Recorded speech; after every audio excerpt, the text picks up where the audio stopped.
it's an honor to be here. I'm humbled. Really appreciate Sasha and Pradeep for their hospitality in hosting me while I'm here.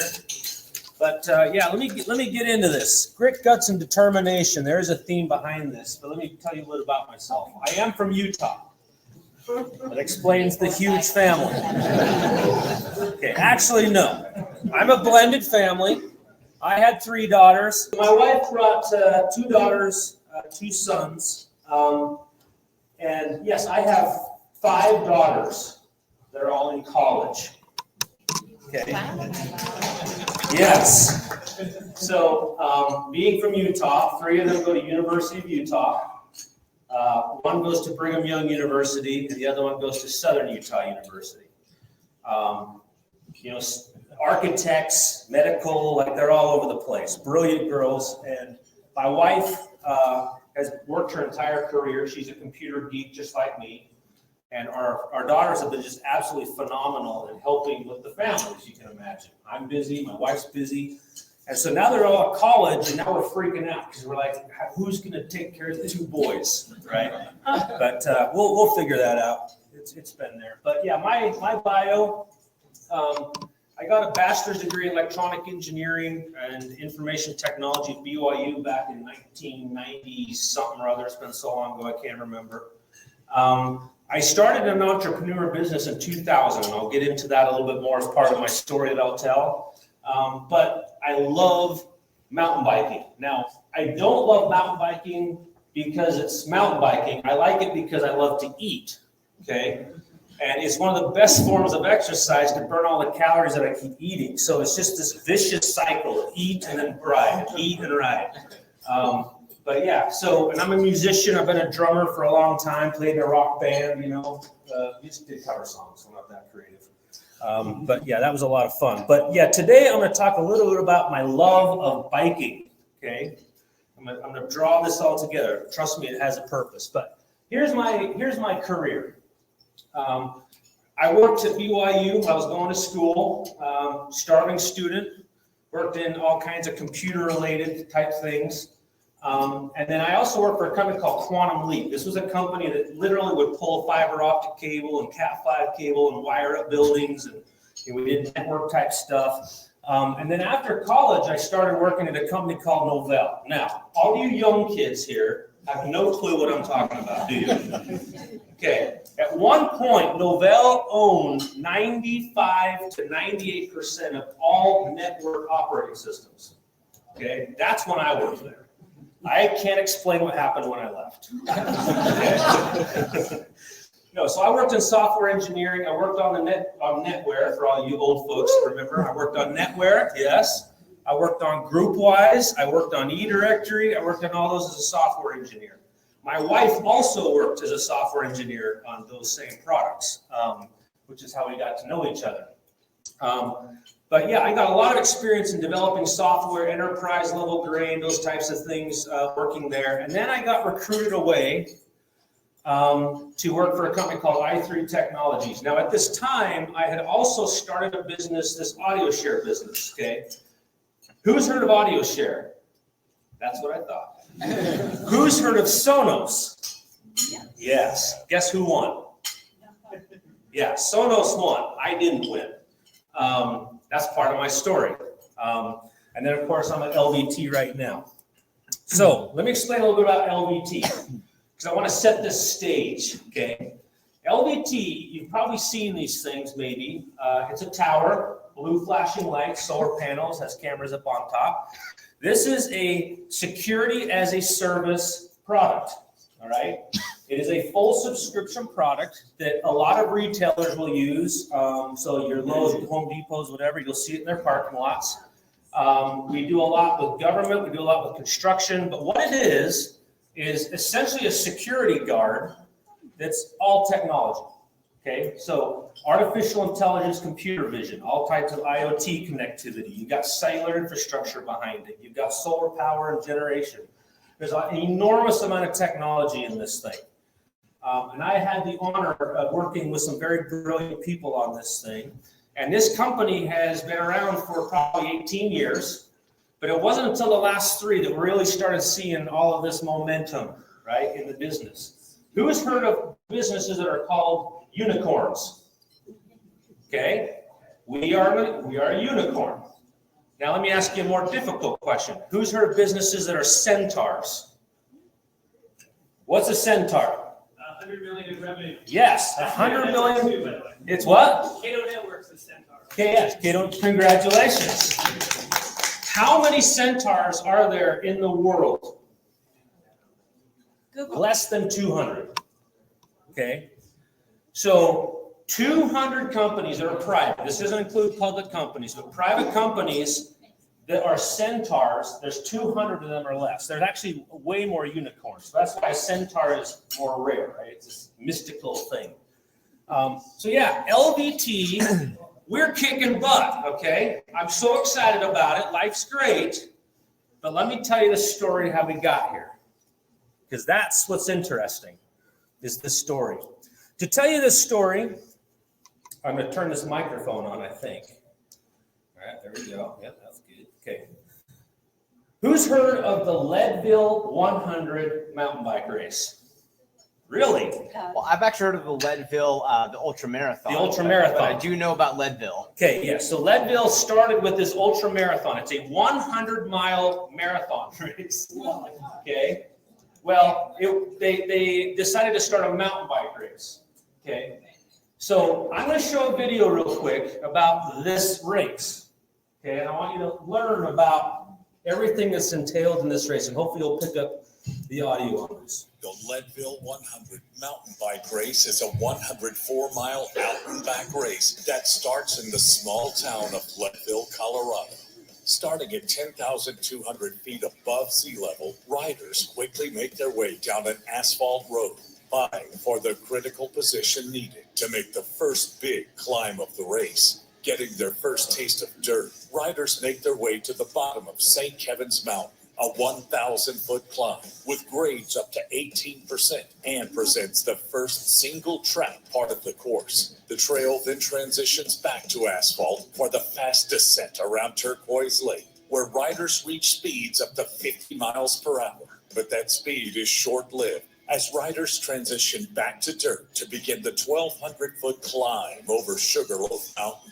Reaching the summit, riders are treated to the most technical downhill section of the race as they navigate the twists and turns of challenging single track that takes them to the infamous power line descent, where they'll encounter ruts the size of their bikes and the 18% grade that constantly threatens to throw them over their handlebars. At the bottom of the power line descent, riders switch back to asphalt for the 20-mile ride across the undulating valley floor.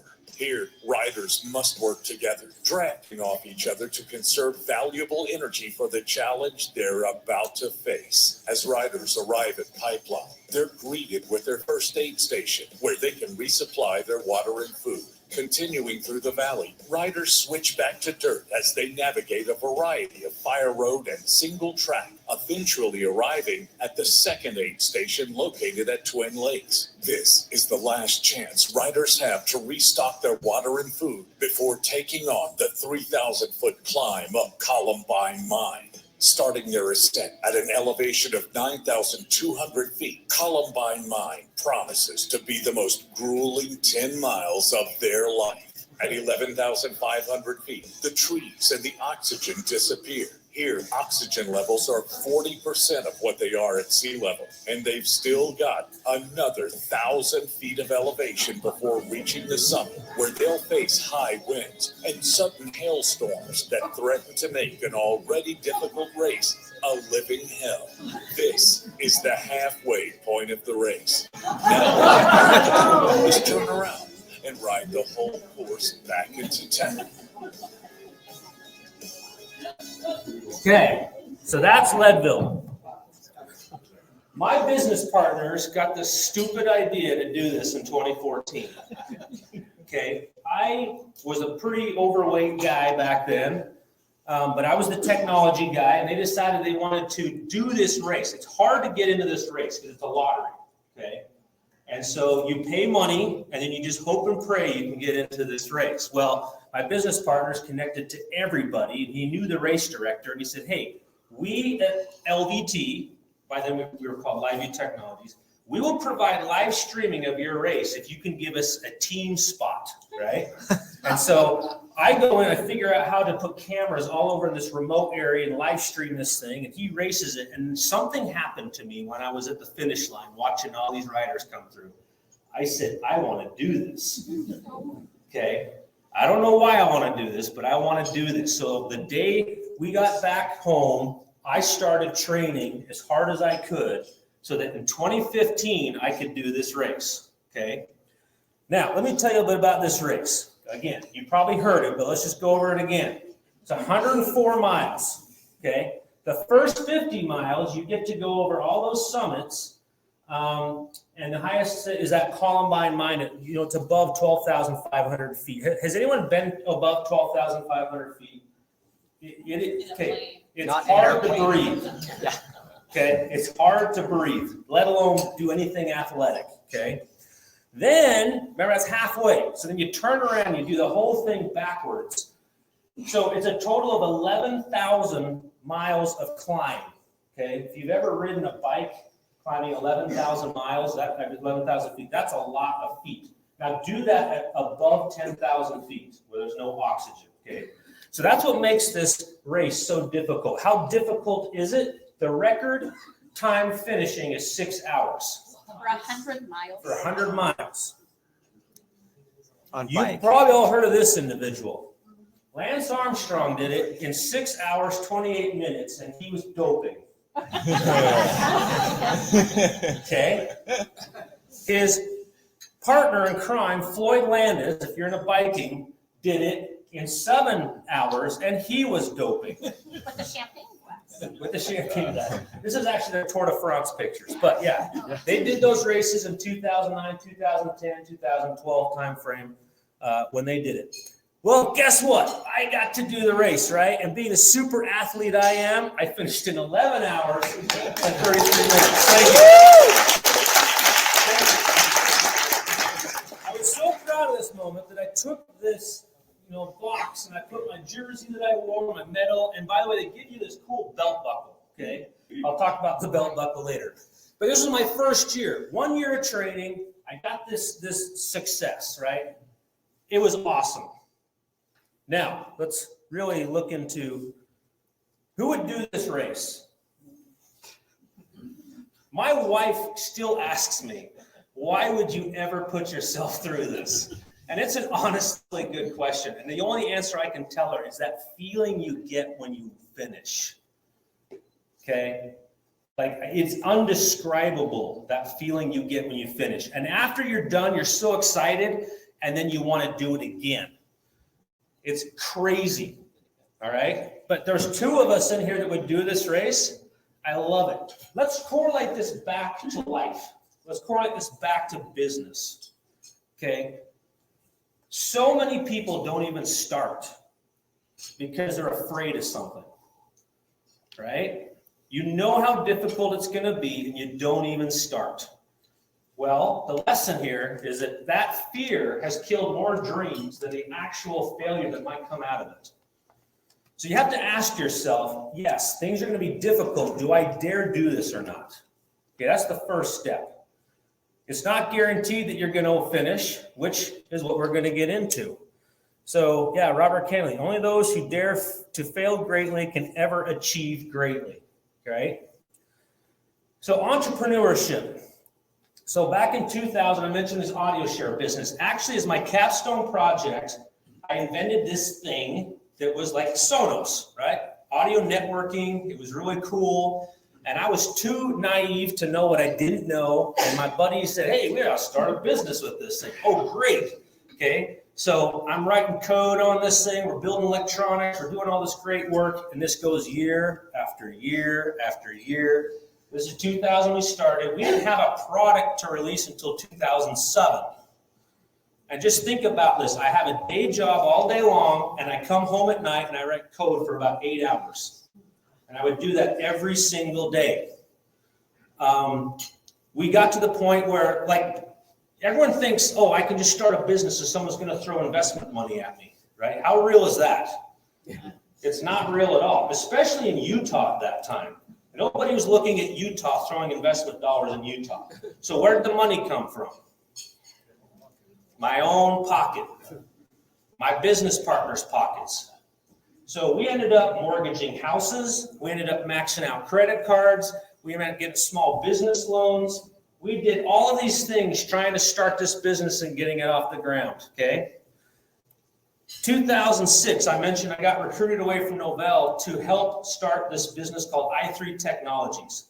It was a natural sounding speech technology company, so a lot of math and science. In fact, it was one of those, have you ever been in, how many of us in this class have ever said in school, when am I ever going to use this in my life when you were learning a topic? Okay, that was me with trigonometry, okay? Well, guess what? In 2006, I started doing an enormous amount of trigonometry. That's how we solved a lot of these digital signal processing problems that we had to deal with there. But yeah, again, a company that we had to start. Now, it had investment money. It was the exact opposite situation of AudioShare. So I'm doing AudioShare at the same time, and I'm doing i3 as my day job, okay, with a whole bunch of investment money. All right? Trying to set the stage here. LVT, that one started actually in 2005 by two individuals, Ryan Porter, Bob Brenner. They were both finance guys. One of them actually had a manufacturing background. The other one was more of a finance background. Started the business. I ended up getting involved with them in 2011, okay? But they started the business in 2005 when the economy was roaring, right? And it was home, like surveillance, outdoor surveillance of homes getting built, right? So live streaming video of homes getting built. So in 2005, homes were getting built like crazy, right? 2006, getting built like crazy. 2007, what happened? The crash, okay? They almost went out of business, okay, doing that. And they got this rebirth, and that's kind of when I came in, was during that rebirth, and we'll talk about that a little bit later. But this sets the stage for the entrepreneurship background that I have. 3 businesses, totally different money funding situations, time put into them and everything. All right, I mentioned I finished the first time in 2015, right? Now, let me tell you what happened in this race. What they do is they bring you in to this big gymnasium, all the riders. And there's the race organizer named Ken Kluber. Okay, this guy is awesome. In fact, he's so awesome, I want to show you this video of Ken Kluber. In this gymnasium, it's all about getting you pumped up because you're about to do this race. Okay? And so what he does is he gets you all settled down and he starts motivating you. And this is some of the example of what he sounds like and what he says. Inside of each and every one of you is an inexhaustible well of grit, guts, and determination. When times get tough, and I'll guarantee you they will, you're going to have to dig deep. You're going to have to tell yourself you're not going to quit. Okay? So that's what it's like. He's just motivating you, and this is him. I mean, is that not the most rugged looking guy ever? Okay. Well, think about it. Leadville was a mining town. This is where they mined silver, they mined lead. That's where Leadville came from, and they were just miners, right? And this guy comes from that lineage. He's just a rough and tough guy. Well, when they shut down the mines, they needed to figure out a way to start funding the town, and they came up with the ultra marathon. Okay. He organized it. He was actually a legislator in Colorado, and so he's very well connected. But yeah, okay, I'm going to start an ultra marathon, and that's going to bring dollars for tourism, right, to Leadville. And he started everything. But that's him, right? Dig deep. He's just this greatest guy. But I remember him saying these quotes: "You are better than you think you are. You can do more than you think you can." All right, start believing that when you hear that a couple of times. I commit, I will not quit. He gets everyone in the entire room standing up and just quoting this thing. It's awesome. And then at the very end, I remember this vividly. Nobody has ever died. Okay? So, all right, well, cool. I guess no matter how hard it hurts, right? I just have to keep going because nobody's died. All right. So, let's look at this terrain again. This is the course now, the entire thing. If we look to the right over here, you'll see the Sugarloaf Pass right here, mile 80. Okay, I'm at mile 80. Oh, by the way, the guy who had got me into this race, his name's Dave Stutter. You'll see him on a slide here coming up. He says, Steve, there's certain things you got to keep in mind. Okay, first of all, when you're climbing Columbine Mine, there's an aid station up there. Don't stop. There's no oxygen. Just turn around and get off that mountain as fast as you can. That's all that's going through my head when I'm at that point, okay? The other thing is, he says, Steve, there's an aid station right here at mile 75 called Pipeline. Don't stop. You're going to be hurting so bad that you're going to want to stop, but don't stop. Just keep going. So I did that. I was hurting really bad, and then I just got on the bike because Dave said in my mind I should just keep going, so I kept going. And I started climbing this mountain, and I got towards the top, and I remember looking over to the right, and I saw all these riders around one guy. And they're doing chest compressions on him. And I was like, that doesn't look good. Okay. But I just remember thinking, well, he's got 7 guys helping him, but that doesn't look good, but I'm just going to keep riding. And I remember finishing. That's when I finished, 11:33. And then we all found out afterwards that Scott Ellis died. He was the first rider in the history of the race that died. And he died my first time racing it. This guy was a semi-pro. He was a firefighter out of in some area in Colorado, in great shape. And he died. He had a heart attack. He actually had 2 heart attacks. They revived him, and then he had another heart attack, and that's when they lost him. But he died right there when I went by. So the second time I'm racing, I hit mile 75. I'm not feeling good. And what's going through my head? Scott Ellis. I'm about to go into the area. It's pretty remote, by the way. This Sugarloaf Mountain area, it's hard to get to. And so, in fact, they were calling an ambulance to get there, but it took like an hour and something to get even an ambulance there. So I'm not feeling good. I'm throwing up left and right, and I'm about to go into that area, and I just let my mind get psyched out, and I quit because I thought of Scott Ellis. I had the greatest bike in the world. By the way, these bikes are about $12,000 if you want a really good bike. Shoes, $600. That bike helmet is probably $500. Those kits can be upwards of $400. Like, you could be into this $18,000 in just the top of the line bike equipment, right? Well, think about starting a business. Like, we think about investment money. We think about what does it take to run a successful business, right? At LVT, we just barely moved into the nicest building we've ever been in, okay? And we've got this awesome office space, and we've got top-of-the-line hardware and equipment that we're using to develop software and engineering with. Is that what's going to make you finish the race? Not at all. Let me introduce you to Ricky McDonald. The inaugural race of Leadville 100 mountain bike race, he takes whatever bike he has at the time, which is not sophisticated at all. In fact, it had the pads, you know. We do the disc brakes now. He has the pads that are pushing against the wheel. There's really no travel in any of the suspension at all. This dude's got his, I guess he was like a mechanic or something, because he's got his mechanic shirt on. He raced 20 times on the same exact bike with the same tires and that same shirt. And because he finished 20 times, they gave him the enormous 2,000-mile belt buckle. Okay? Do you have to have the fanciest equipment to finish a race? No. Ricky McDonald figured it out. So let's think about, what does it take to succeed at Leadville? Well, obviously you got to train, right? And you got to watch your nutrition. You got to have really good equipment, but it's mindset. Like, it's the only thing that's going to get you through, is that mindset. And when we think about how that translates over to life, it really maps very well. You get your talent, you got experience, but mindset is what's going to set you apart from anything else.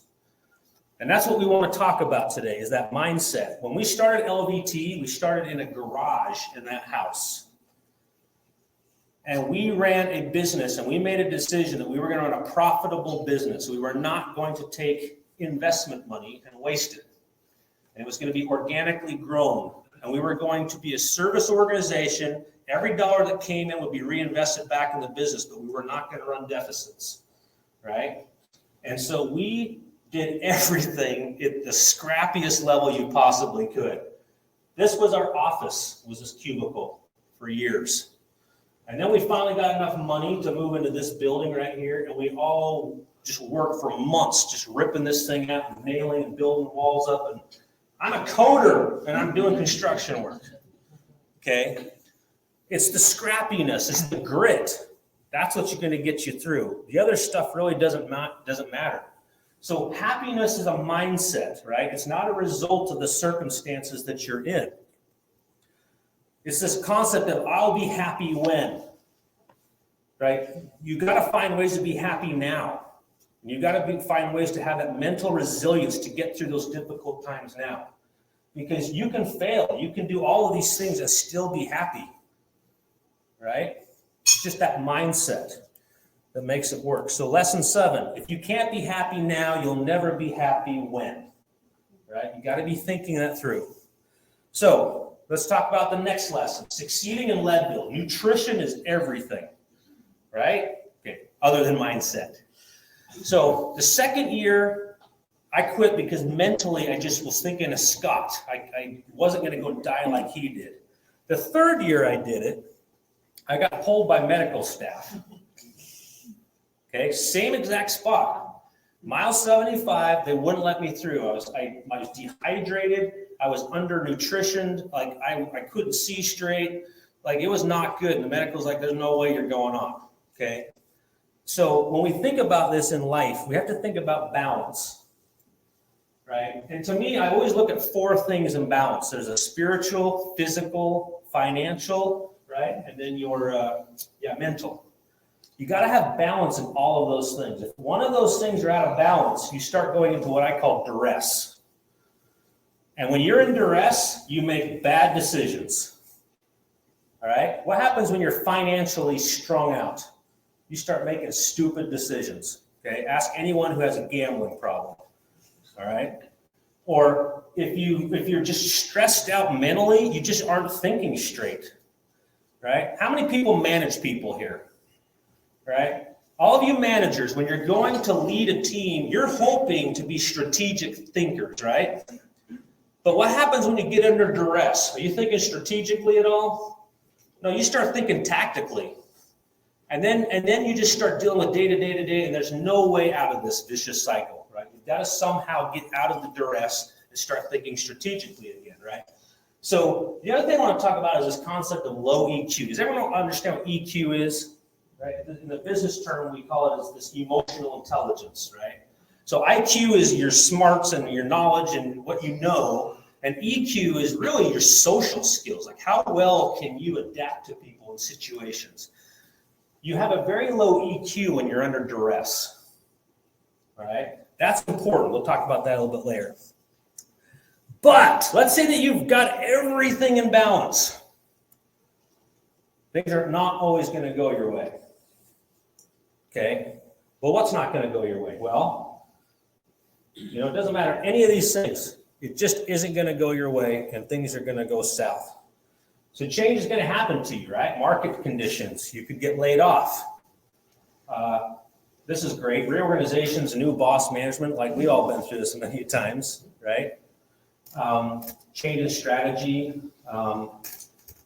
I find this one funny. I mean, if you've ever run a business and you're in charge of payroll and you got to pay people, this whole idea of a bonus is a really interesting thing, right? Is the bonus something that you should guarantee that you're going to get? A lot of people think they do, but no, that's why it's called a bonus, okay? And I think the Christmas vacation, right? When he puts the pool in, he hasn't got his bonus yet because he got the Jelly of the Month Club. We have to put things in perspective and understand why are these things here. But death and loss, like change is going to happen. These 2 businesses did not end well. I mentioned I mortgaged, I did SBA loans, I did everything on that in that audio share business. Well, guess what? This was a business that really tightly coupled to home construction. Well, we got the product finalized in 2007, right when the recession hit. And I was highly leveraged, right? I was not in balance. I didn't have that financial balance in place. So as soon as that bad thing happened, dude, I was doomed. But when is a business over? Anyone here really an entrepreneur or started a business before? When it runs out of cash. I like that answer. The business is over when it runs out of cash, but is it really? No. No. When is the business over? When you quit. When you quit. Got it?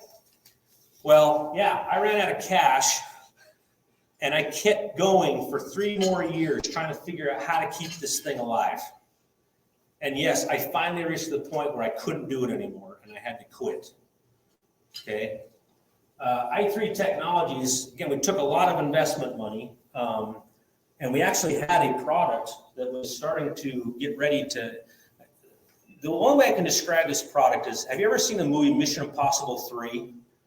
And there's a scene where he goes into the Vatican bathroom and he kidnaps the guy and says, read this, and it trains this little voice thing.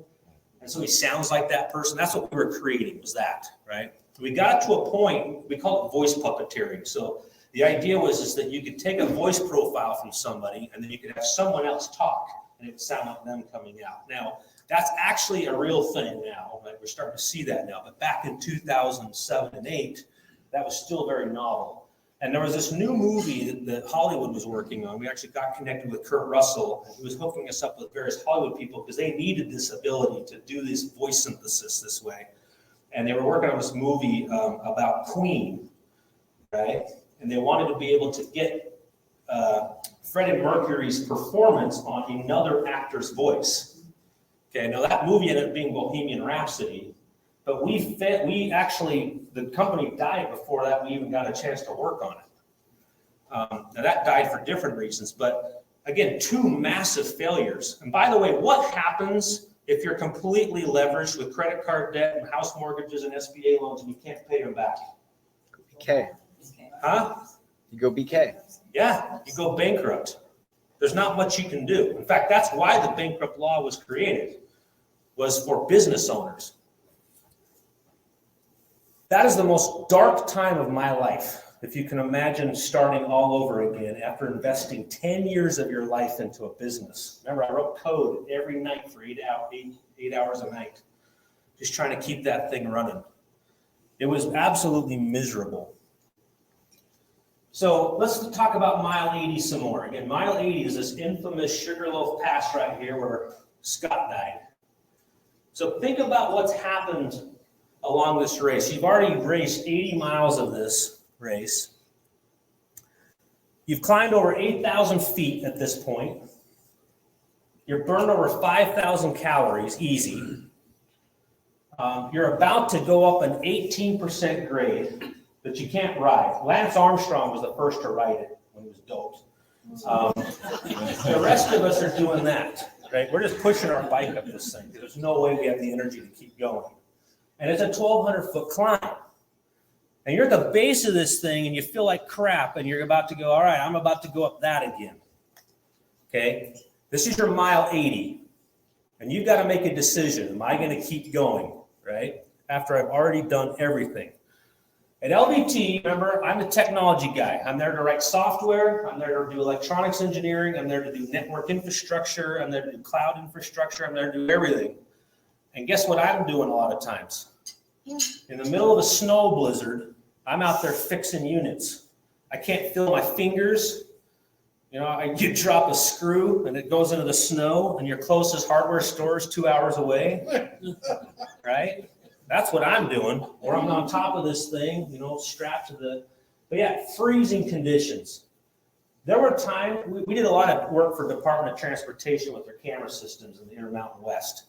And there were times when we would have to do maintenance runs and I would spend a week by myself with Mitch Rapp audiobooks or Jack Reacher audiobooks, if you've ever read those. And it's just me and Mitch and Jack, and we're just driving around North Dakota, Colorado, Wyoming, Idaho, you name it. I'm driving for a week at a time. Now have you ever seen the show Alone? Right? There is something that happens psychologically when you don't interact with another human.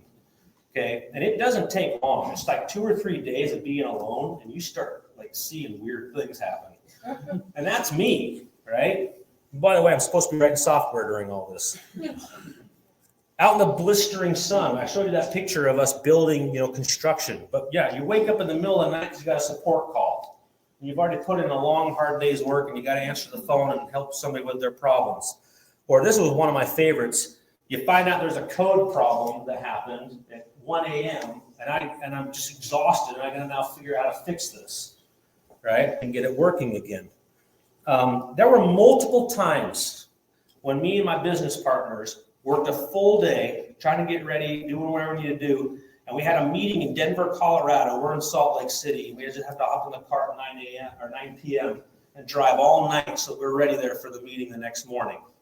This happened multiple times. And I don't function without sleep, by the way. That's another funny story. There were multiple times we had deliveries where we weren't ready for the delivery the next day, so we had to stay up all night, multiple times, to just get it ready. This is the mile 80 I'm talking about. Like, you've already given everything you can in the day, and you've got to dig deep and figure out, how am I going to get another 20 miles out of this day? That's business. Or if you're our CEO's brother who works for us, he's out doing a service call in eastern Utah, and after he finishes the job, he's driving home, and he gets hit by someone who crossed the line and fell asleep, and he gets killed instantly. Now, if you're the CEO of our company and your brother just died doing a job for the company, what do? Right? What's your mile 80? Like, how are you thinking these things through? Lesson 5. How will you respond when you hit your mile 80? It's going to happen, whether you're a business, whether you're an individual contributor working for a company. The people that really make the difference are the people who dig deep and they can get something done when they need to. And let me give you examples of this. This is, I should really respond or pass this email along to so-and-so so that this problem doesn't happen, but I'm just too tired to push the send button, and so I just don't do it. That's a simple example of a mile 80 situation because it's 5 o'clock and it's time to go home. And those are the things that you just don't have the luxury of doing when you're in a business, right? So let's talk about miles 20 and 30.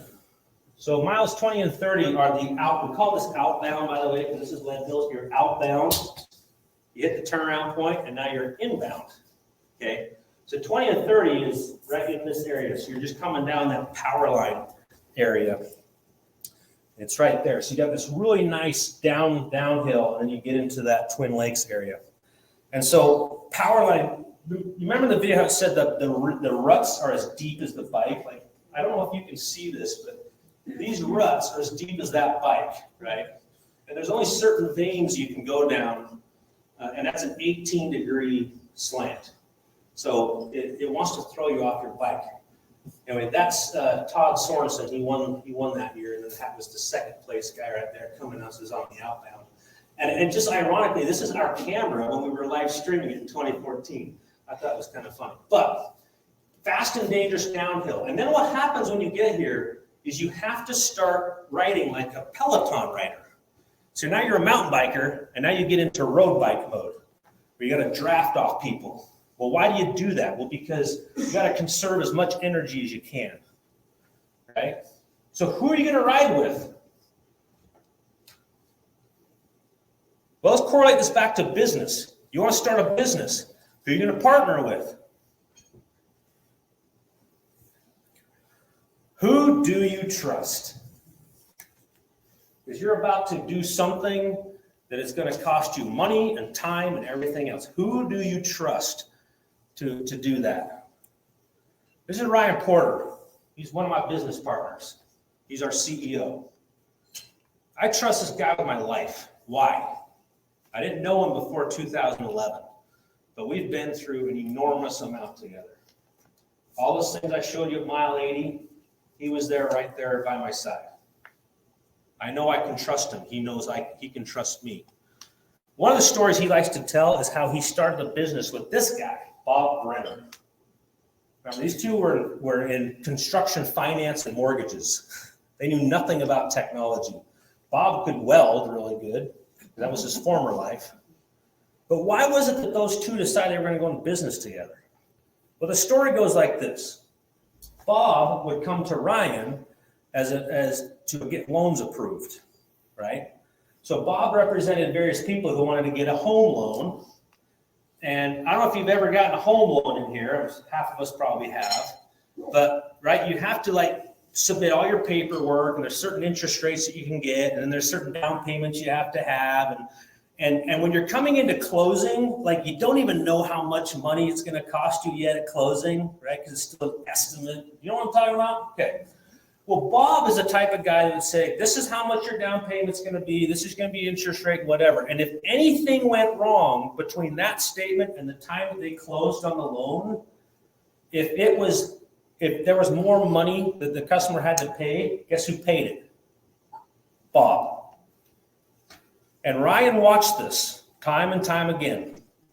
And Ryan knew that Bob was a guy of integrity, because he never, ever went back on a promise that he made. And Ryan at that point said, that's a guy I can trust, right? And they went into business, and he was right. Bob has never backed down from anything, and Ryan has never backed down from anything. Enter the third partner, Dave Studdard. This is a guy who used to be his dad was the assistant to the president of the United States for 3 different presidents. He lived in the White House for years. Okay, this guy's well connected. But again, this guy knows grit, and he knows guts, and he will be by your side all the time. He's the one that brought me into i3 Technologies. So I knew Dave. Dave knew Bob. And so in 2011 rebirth, when we kind of got the company coming back, the 4 of us formed a partnership. And it was a lot of years of what I just talked about with mile 80. And we've been through a lot together. So the question I ask you is, trust is a two-way street, right? We always ask the question, can I trust this person? Can I trust that person? Can I trust that person? Have we ever asked ourselves, can those people trust me? Because that's an important question, because they're judging you just as much as you're judging them. And so I ask you, what type of person are you? Are you a person of integrity? Are you a person that will be by their side at all times? Does your word really mean what it means? Because that's how business happens, right? So how do you know when you need to lean on people, right? You're going to have relationships. They may come and go. But when you find that person that you trust, you latch onto them, because that's the person who's going to go to battle with you. You got to allow yourself to be loved. You got to allow yourself to be supported. Be someone you can trust. And I love this. Who here remembers the golden rule? I don't know if this is something we talk about all the time. What's the golden rule? Do unto others as you wish they would do unto you, right? I don't know if I said that perfectly, but that's how I grew up. And I knew that if I wanted somebody to treat me right, I had to treat them right. Okay? The golden rule takes you a long ways in understanding this trust concept. So reminding that, going back to this thing here, that talent, the experience, the mindset is huge. You've got to have that mindset and that EQ to get there. Let me tell you one other thing here at this point. I had a fellow CEO partner or friend of us come and talk to our company, and he talked about the type of person that walks into a conference room and what your reaction is. Okay, and what he's talking about is, again, those of you in the professional world, and maybe those of you in college, you're there and somebody walks into the room and you don't like that person. Okay, what tends to happen in that interaction? Right, everyone just turns off. Nobody wants to talk to them. They kind of ignore them. They're not part of the conversation. But what happens when somebody you love and respect walks into the room? It's a totally different engagement, right? So the question is, what type of person are you as perceived by those in the room when you walk in? And that's where that EQ comes from. Okay, EQ to me is part of this mindset. It's huge. You can be the smartest person in the room, you have all the experience in the room, but if nobody wants to work with you, what's the point? Right? You've got to have good social skills. Mile 50, this is the turnaround point. All right. This is actual video taken in 2014 when my buddy was doing the race, right? This is Columbine. This is above the tree line now. There's no oxygen. You're about to make this turn, and we'll see what people do. They just kind of get off this thing. Now, remember, I told you that my buddy said, don't stay on this mountain very long. Get off this thing. But watch what's happening. You got all these people in what we call the conga line. And then what's happening down here on this side? You got these people coming down here. Now, it doesn't look like it's very fast, but they're going at least 15, 20 miles an hour. Now, who wants to have a head-on collision with someone going that fast? Right? So you'll notice that these people are trying to time when they're trying to pass and when they're not. They're all exhausted. They can't see straight. They're hallucinating.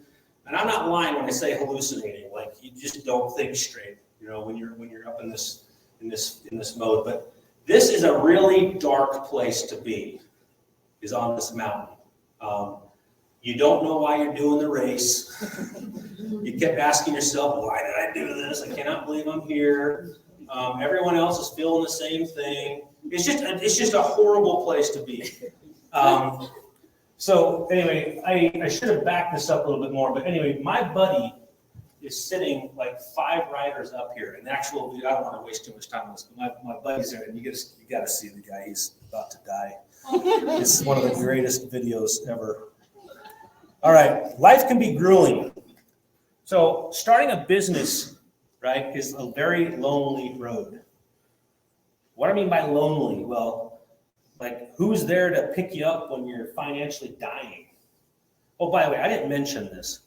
At Audio Share, I didn't take a paycheck for a year and a half. I didn't take a paycheck at I3 for a year and a half. I went with no money for a year and a half. And one of the reasons why I picked up the phone to talk to my business partners with LVT was because they had life insurance. Okay, and I didn't have life insurance, and I'm thinking, well, this would be a good reason to go talk to somebody. And the way they presented it to me was, we just need an IT guy. I'm like, I can do that in my sleep. If they just pay me something, the guy can get life insurance, health insurance. And so I went and had the meeting with them, but that changed my life, because what they were talking about, in fact, that's why I stopped the Audio Share business, was they presented to me what they were doing, and I was like, this is the most incredible opportunity ever. Like, I see it. And now's the best time to just quit the Audio Share business and just cut my losses. But I hadn't had a paycheck for 18 months. Does anyone here live without a paycheck for 18 months? Boom. Congratulations, you're still here. And that's the life lesson. Guess what? You're still here. Life can seem like there's no way I'm going to make it through this, but guess what? You're going to. I don't know how, but we all somehow make it through. The life lesson I learned by not having a paycheck for 18 months is when I joined LVT, they offered me $35,000 a year. Okay, when I left Novell, I was making like $125,000 a year. And I was excited about $35,000 a year in life insurance. And guess how long I got paid $35,000 a year at LiveView? 1 year, 2 years, 3 years, 4 years. Yes, it went on. Okay. So life, we always get caught in the temporary moments of life, right? But there's so much more to it than that. Patience. This is how the partnership founders thing happened with LiveView. I told them, you can't afford me. I wasn't getting a paycheck anyway. You can't afford me, but I want some skin in the game. In other words, I want to be part of this business, right? And all it was a okay. There was no contract signed. There was no nothing. In fact, there was no mention of being a partner or a founder in this business for 3 years. So I'm out doing all this crap, and I had no idea if whether or not these two guys that I just hooked my wagon to were going to be, on their work. Now, at the same time, they had been burned by many, many people up to this point. So were they just going to give equity in the company away? No, not at all. They wanted to see, was I in it? Was my partner Dave in it, right? And after 3 years, they were like, yep, these guys are in it. And that's when they finally did it. It took patience. It took a lot of time to get through that. Now, I'm not saying you won't get taken advantage of, by the way. But also, you have to understand that people, it takes some time for people to build trust, right? Anyway, there's all kinds of wonderful things here we could talk about, which I've kind of already done. But without your why, you'll always be tempted to stop at the aid station at the site. You've got to know your why. Why am I doing this? And anytime you feel like you're going to quit, you got to go back to your why and go, that's why I'm going to keep doing this. Okay. And you'll find that all throughout your life.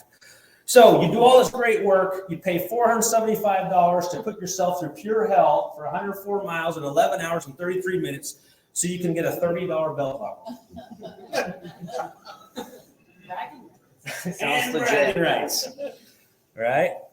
So value can be measured in a lot of ways. Life's most valuable experiences have no financial reward, right? What did I learn in the 104-mile mountain bike race? You could do it. That I could do hard things. That's what I learned. I could do it. I proved to myself I could do it, and I've got 20 years of entrepreneurship and a whole lot of losses and one win that proved I could do it, right? Your value as a person have nothing to do with income. How you treat people matters more than what you do, what you are selling, and how much money you have. Those relationships matter more than any of those things. You've got to know your EQ. You've got to know your why behind that. So success in life is measured by relationships and not in dollars. And the last thing I just want to leave you with is you got to enjoy the ride, right? There's no such thing as a destination. I'll be happy when, right? Life is the journey. It's the memories of what happened. Being on the Nike campus today was cool for me. You want to know why? Because I actually read the book Shoe Dog about a month ago. Yeah. Okay. And it's funny reading that book for me because I feel like I was Phil Knight for 20 years. You read his stories and they almost mimic my stories. And it's just crazy to think how parallel a lot of these things are, right? It was just awesome. But it's that journey, and those are the memories that we have. That's really what I want to leave you with, okay? Your mindset, grit, guts, and determination. And sometimes you get some luck. Just be prepared when that luck comes, right, to take advantage of it. That's what I want to leave you with. Thank you, Ed.